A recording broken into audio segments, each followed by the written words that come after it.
7 ràdios i 20 hores de directe. Ràdio Associat, veus unides. Aquí tenim a Remei Sáez, que és membre de la plataforma de les associacions en contra de la violència masclista. Si ho dic malament, ara m'ho corregeixes. I dues voluntàries, la Mar Soriano i la Sara Jamin, que parlaran junt amb la Remei de totes aquestes situacions, de totes aquestes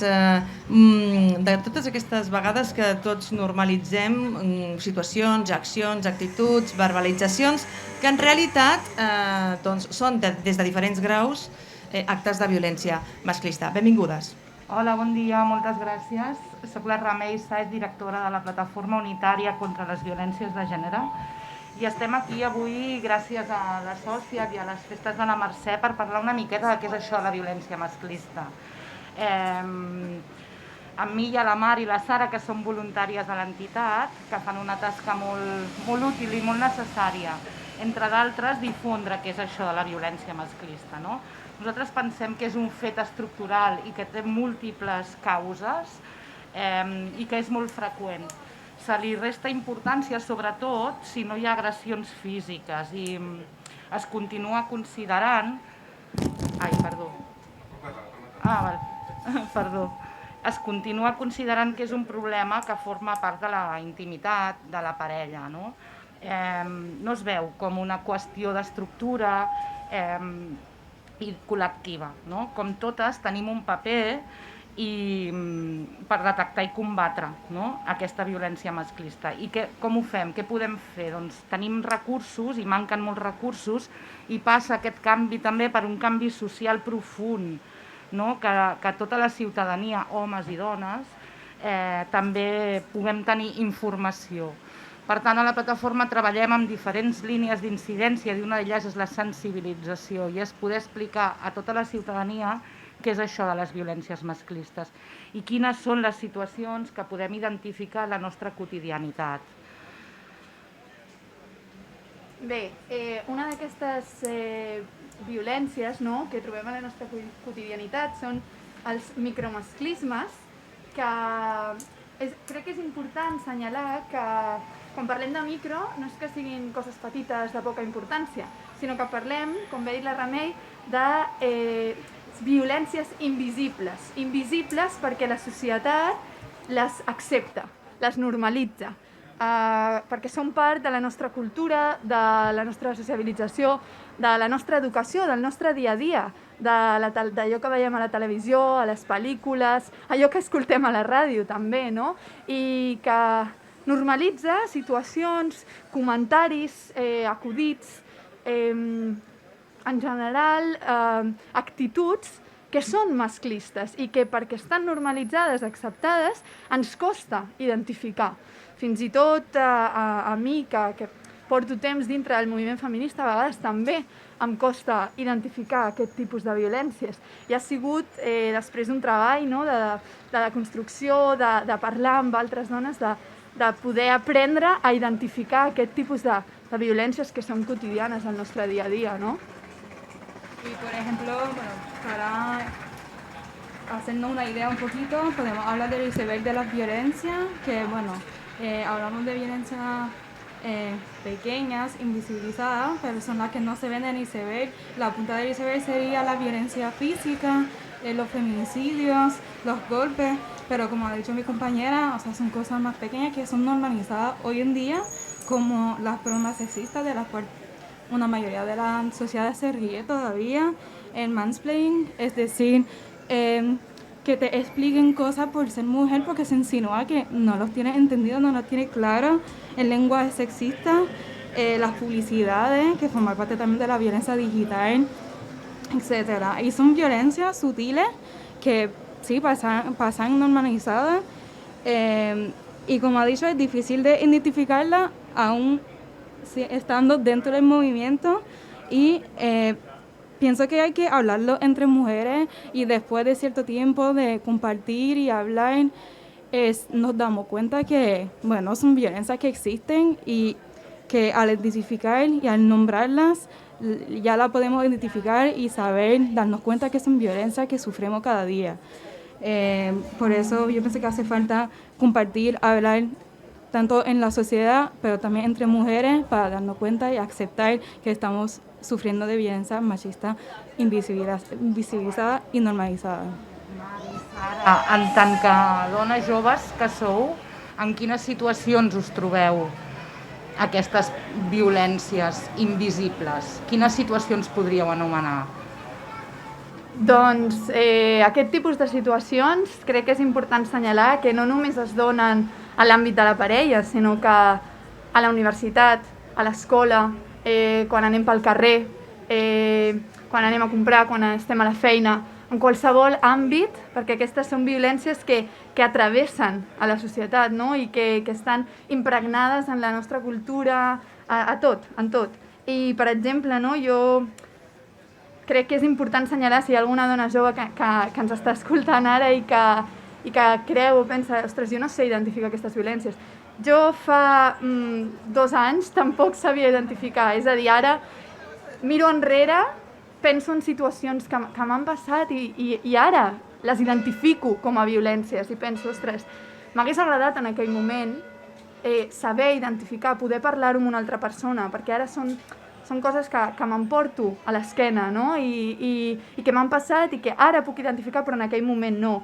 O inclús, per exemple, coses que ens puguin semblar senzilles com estar veient una pel·lícula que jo havia vist fa 4 anys i que ara la veig i penso, ostres, jo he estat acceptant certes actituds, certs comentaris, certes situacions i imatges que no hauria d'acceptar, que no hauríem de normalitzar i que, doncs, sí, clarament estan normalitzades i invisibilitzades. Sí, para mí una violencia que podría identificar, bueno, es el hecho, bueno, de la violencia en la calle, el hecho de que tenga que pensar cómo me voy a vestir antes de salir, si puedo regresar sola, si tengo que avisar a alguien, tener siempre el teléfono conmigo pendiente porque me puede pasar cualquier cosa y tengo que avisar a alguien, no beber mucho, no moverme de esta forma en discoteca porque me puede pasar cualquier cosa. Y esas son cosas que solo tienen que pensar las mujeres, porque a ninguno amigo mío le he preguntado si había llegado bien, si no estaba demasiado borracho para regresar solo a casa. Y son violencias que tenemos internalizada en nuestra cabeza, però són violència. Que també, per exemple, no? Jo segueixo algunes dones que tenen comptes a Instagram amb bastants seguidors i seguidores i elles també, no? Han compartit i comencen a compartir moltes d'aquestes violències que doncs, farà uns anys no identificàvem i que cada cop més s'estan identificant i hem de continuar posant sobre la taula, hem de continuar parlant sobre aquestes situacions, sobre que a l'estiu les dones haguem d'anar més amb cuidado per si anem vestides d'una forma o d'una altra, haguem de pensar, no, com diu la Sara, que ens posem abans de sortir de casa, o acceptar, per exemple, que a la universitat els professors facin comentaris que no han de ser perquè són violència i que, com tenen una posició de superioritat, no puguem dir res, no puguem respondre. Han d'haver recursos, han d'existir recursos tant a la universitat, a l'escola, a la societat, que ens permetin posar aquestes violències sobre la taula, parlar-ne d'elles, identificar-les i erradicar-les, òbviament. És una miqueta què podem fer, no?, davant d'aquesta situació, perquè estem parlant de situacions micro, perquè la màxima expressió és la mort, no? Hi ha dones que acaben morint per violència masclista. En aquest any, del 2021, a l'estat espanyol han mort 62 dones, el 83 l'any 2020 i 105 l'any 2019. O sigui, més d'un centenar anualment estan morint, no?, de dones. Per tant, per no arribar a aquesta màxima expressió, què és el que podem fer, no? Quines coses podem fer? Existeixen les entitats socials que fan atenció a les dones, sobretot quan una dona està patint una violència més explícita, que és la física o la psicològica, necessita un assessorament i un acompanyament psicològic i jurídic, sobretot, no? Entendre-la, acompanyar-la, fer-la sentir que no està sola i oferir-li els recursos necessaris perquè repari la situació i pugui ser feliç i viure una vida digna, no? a part de les entitats socials, hi ha els recursos municipals, no? I sobretot, si trobem una situació de violència, hi ha telèfons en els que podem trucar al 900 900 120, és el telèfon d'atenció a les dones que estan patint violència. El 060... no? El 061? El 061 i després hi ha telèfons de WhatsApp, no? Que és el 682 916 163, Vale. que són directament amb els Mossos d'Esquadra. Puc afegir una petita qüestió? A més de tots aquests recursos públics que hi ha a l'abast de totes les dones, podríem afegir, a més, perquè se sentin una mica més empoderades, coses que poden fer elles pel seu compte, com per exemple, tota una sèrie de mesures que segur que les parleu vosaltres a l'associació, mesures per no sentir-se tan desprotegides, de precaució, etc. O fins i tot coses com aprendre una mica de defensa personal. Exactament, es tracta de millorar l'apoderament d'aquesta dona, no? Aprendre defensa personal per sentir-se més segura és una de les coses que pot fer. Parlar, ser escoltada, i sense Sobretot judici. no amagar-se, moltes vegades no ho expliquis, no ho has d'explicar, tothom ha de saber. Exactament. Perquè a vegades aquesta educació sexista que ens han inculcat ens fa que siguem nosaltres mateixes les nostres pròpies enemigues i ens convencem de que no, això no era tan greu, no ho parlaré perquè faré el ridícul. No, és que això no ha sigut per tant. No, si t'ha molestat, si t'has sentit incòmode, si creus que és una situació... Parla-ho, comparteix, posa-ho sobre la taula i no permetis que ningú et digui que és una cosa petita o era només una broma.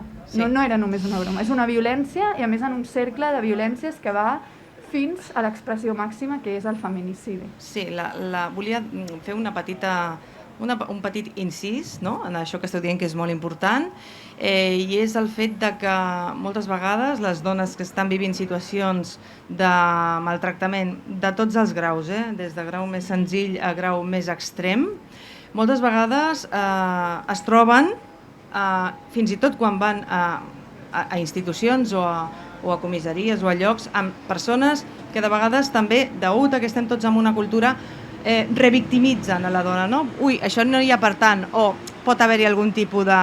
com hem llegit desgraciadament, malauradament a les notícies, no?, d'alguns llocs que alguna persona no se li ha fet cas o s'ha banalitzat, no? Llavors, això també fa que moltes de les dones que estan en aquestes situacions a la propera ja no s'atreveixin a dir res, no? Això també ho han de tenir molt clar, que és important que continuïn insistint i que continuïn reivindicant el seu dret a ser escoltades i a ser respectades. És molt important això que estàs dient, que les dones puguin això, no?, de promoure la seva defensa, però no només les dones que estan patint violència, sinó la societat sencera i sobretot els responsables, no?, que és la violència institucional. Les institucions s'han de fer càrrec, no? Quan hi havia ETA en aquest país i moria una persona en mans d'ETA, hi havia un atemptat, el govern es feia càrrec. Sí. Anava a l'enterrament i donava la cara. Les dones moren per violència masclista i el govern no fa res. Sí. És molt important que la institució es faci càrrec d'aquesta situació tan greu, no? I nosaltres des de la plataforma impulsem una activitat que és el Fòrum contra les Violències de Gènere, que aquest any és el 17è fòrum, que precisament el tema és aquest, la violència institucional. I el celebrem el 4, 5 i 6 de novembre. 4, 5 i 6 de novembre? A l'Espai Bon Maison i a l'edifici de Comissions Obreres, presencial i en streaming. Tornem a repetir per la gent que li interessi aquesta qüestió tan capital de la nostra societat. Sí. A l'Espai Bon Maison, aquí tenim aquests petits flyers, el Fòrum contra la Violència Institucional, sense les ulleres, Feminismes, lluita i acció. Perfecte. Violència institucional és el lema d'aquest 17è fòrum que celebrarem el 4, 5 i 6 de novembre. Molt bé. És un fòrum que es construeix amb les entitats de base de la plataforma, que debatrem des de la violència vicària, que és tan important també perquè les criatures queden molt desemparades, no?, per la mala relació entre el pare i la mare, Sí. i és molt greu per la societat tenir criatures així, no? Per tant, també debatrem sobre aquesta violència institucional. Sí, què cal i fer. m'imagino també que per debatre sobre aquesta violència institucional, també alhora, ja que sembla com una maquinària molt gran, no? La justícia que no es pot canviar i hem d'estar aquí batallant, esperant, aguantant, amb paciència. Sí. Potser és important també promoure petites mesures urgents com, doncs, qüestions d'autodefensa, no? Que a una persona no li puguin posar una multa per portar un spray de pebre al bolso, per exemple, no? Doncs lluitem perquè sigui legal portar un spray de pebre, o lluitem per coses que siguin pràctiques, no? Perquè, clar, mentre tota aquesta gran institució, cultura patriarcal canvia, potser ja no hi som. Penso que respecte d'això també és molt important que no carreguem a la dona en la responsabilitat totalment. No, és que has d'anar amb cuidado. Clar. Has d'anar amb cuidado perquè tu ets una dona, no? No, jo no vull anar amb cuidado. Jo vull viure una vida lliure de violència, no? Jo no vull haver d'anar pel carrer amb l'esprai preparat. Sí. No vull. No és desitjable, però això seria en un món ideal, òbviament, no? Sí, anem a posar tots els recursos que hi hagi per protegir-nos, no? I perquè aquestes violències no succeeixin. Però és que també anem a posar el focus en que no se'ns carregui a nosaltres, avisar les nostres amigues, no? Perquè hem arribat a casa, estar mirant enrere constantment. Responsabilitzem a qui és responsable d'aquesta violència, a l'agressor, no? Sí. No, i una mica també posar, ja, els mitjans de comunicació, la perversa comunicació en la qual una dona mora a mar de les seves parelles, o sigui, es veu que la parella li posa les mans a sobre i mora sola, no? Vull dir, clar, tota aquesta perversitat del sistema, no? I inclús, doncs, que sembla que es posa el focus en si la dona havia denunciat o no, si anava sola, tota aquesta perversitat, però clar, això són coses que s'ha de canviar des de diversos fronts, ja des del sistema educatiu, fer una coeducació que no sigui només el nen planxa i renta els plats. No és només això la coeducació, no? És una cosa molt més profunda, però clar, a més també qüestions ràpides, és a dir, sí, estem en el món que estem, les dones no haurien de ser les que s'han de protegir, haurien de ser els homes o els agressors, no només homes, que no haurien d'agredir, però com que això és un món utòpic, doncs busquem mesures ràpides, no? És com el que és periodista en un país on estan perseguits i té perill, no? Exigim també que les professionals es puguin formar, perquè moltes vegades una treballadora social ni en la carrera ni en el seu fer se l'ha format o en sap i rep persones que estan patint violència masclista i ha de saber atendre-les. Per tant, cal formació, calen recursos, cal que el circuit funcioni de veritat, i per tot això pensem que cal un canvi institucional per fer front a aquestes macrocoses que es convertiran en micro més endavant, però cal aquest canvi més gran.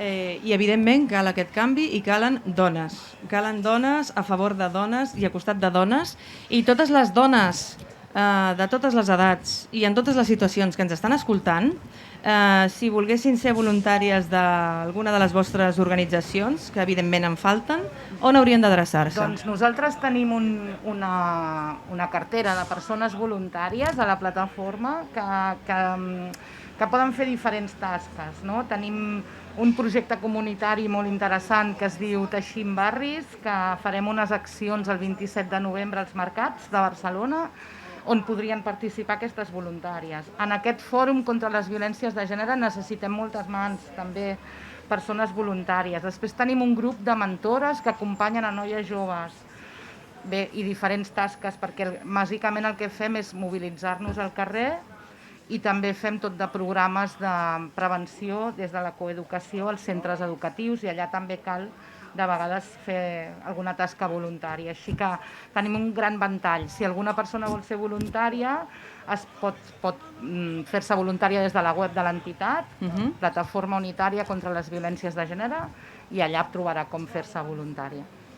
Com la Mari i la Sara, que ho són. Sí, i crec que també és important que recordem, ara estàvem parlant, abans esperant, que no estem soles, que hi ha moltes dones, no? Comentava Sara que estava en una trobada y hablasteis un poco y te das cuenta, ¿no? De que no estás sola. Que cada vez más hay más mujeres que se dan cuenta, que entran en movimiento, que entran en esos espacios de compartir. Y yo pienso que también esos espacios seguros de mujeres son bien importantes para ayudar a la sensibilización. Un espai on les dones se senten segures, seran cregudes, seran Exactament. respectades i no seran revictimitzades, que això és molt important a l'hora d'aconseguir l'empoderament de la dona en aquestes situacions de risc. Exactament. Sí, Doncs- l'aïllament no ajuda gaire. Doncs moltíssimes gràcies per haver vingut A aquí a vosaltres. explicar-nos tot això. Tant de bo cada vegada que heu de venir només per fer un recordatori perquè tot això s'hagi anat pogut suavitzant fins que desapareixi, perquè visquem en una societat més justa, més igualitària, I més amb més lliure. respecte, més lliure i més feliç. Doncs moltes gràcies. A vosaltres. I us esperem, si fem la propera edició, que segur que la farem, doncs aquí a l'Associat. Moltíssimes gràcies per la vostra participació. Gràcies. Gràcies a Gràcies. vosaltres. 7 ràdios i 20 hores de directe. Ràdio Associat, Veus Unides.